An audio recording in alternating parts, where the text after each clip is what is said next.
So hello everyone, তোমরা সকলে কেমন আছো? আশা করছি তোমরা সকলে অনেক বেশি ভালো আছো অ্যান্ড সুস্থ আছো। তো এই যে দেখতেই পাচ্ছ, এখন বেলা বাজে 11টা, সাড়ে 11টার মতো। আর এখন হচ্ছে আমি ঘর ঝাড়ু দিচ্ছি। কারণ হচ্ছে আজকে রান্নাবান্নাটা আগে সেরে নিয়েছি, তারপরে হচ্ছে ঘর দুয়ার পরিষ্কার করছি।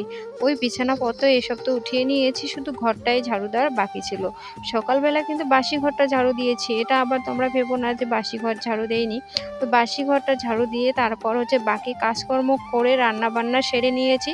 আর আজকে হচ্ছে কলার মোচা এবং ডিমের তরকারি রান্না হয়েছিল।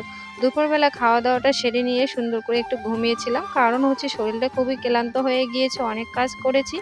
তো তারপর হচ্ছে বিকেলবেলা হাজবেন্ড যখন বাসায় আসলো ডিউটি থেকে, তো সে বললো একটুখানি চা করার জন্য। তো আমার তো একদম যেন ইচ্ছে করছিল না গরমের জন্য, তো তার কথা রাখতে গিয়ে চাটাও করে নিলাম। তো এই যে এখন সন্ধ্যাবেলা চা নাস্তা করে নিচ্ছি। তোমরা সকলে ভালো থেকো, দেখা হচ্ছে নেক্সট মিনি ব্লগে।